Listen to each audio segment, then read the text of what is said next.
আমরা যারা প্রবাসে আছি তাদের একটাই দুশ্চিন্তা, কোনো কারণে যদি আমরা এখানে মৃত্যুবরণ করি তাহলে আমার দাফনটা কখন কোথায় হবে, কি দেশে হবে না বিদেশের মাটিতে হবে। যদি বিদেশের মাটিতে হয় আমার ফ্যামিলির সদস্যরা আমাকে কোনোদিন জিয়ারত করার সুযোগ পাবে না বা একটা আবেগ অনুভূতি প্রকাশ করার সুযোগ পাবে না। আর যদি দেশে নিতে চাই তাহলে আমরা এখানে আর্থিক সংকটের কারণে বিভিন্ন আইনগত সংগঠনের কারণে আমরা দেশে ফেরত দিতে পারি না। আর সেটা সরকারিভাবে কোনো উদ্বেগ বা সহযোগিতা না থাকার কারণেই সমস্যাটা বেশি হয়।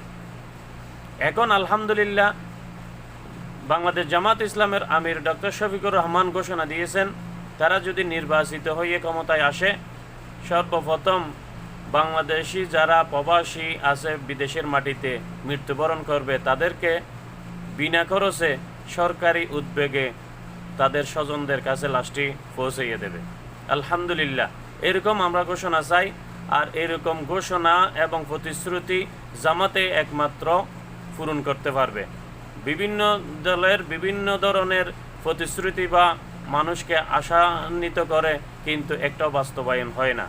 আমার আশা এবং দৃঢ় বিশ্বাস জামাত ইসলাম যদি ক্ষমতায় আসে তাদের প্রতিশ্রুতি অবশ্যই বাস্তবায়ন করবে।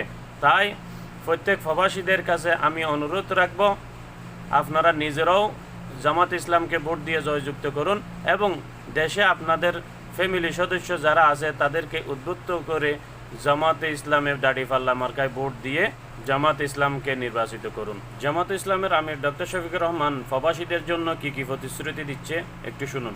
এই রিমিটেন্স যোদ্ধারা বিদেশের মাটিতে কিন্তু কেউ যদি বিদেশের মাটিতে ইন্তেকাল করে তার লাশ রাষ্ট্রীয় দায়িত্বে সম্মানের সাথে বিনা পয়সায় দেশে আনা হবে।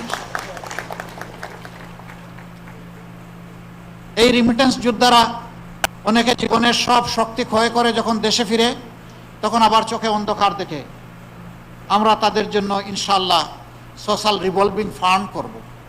একসময় সে কিছু কিছু কন্ট্রিবিউট করবে, পরবর্তী পর্যায়ে সমপরিমাণ সরকার থেকে কন্ট্রিবিউট করে সে যখন অবসর জীবনে চলে আসবে তখন তার হাতে ইনশাআল্লাহ আমরা একটা কাজ একটা কিছু তুলে দেব।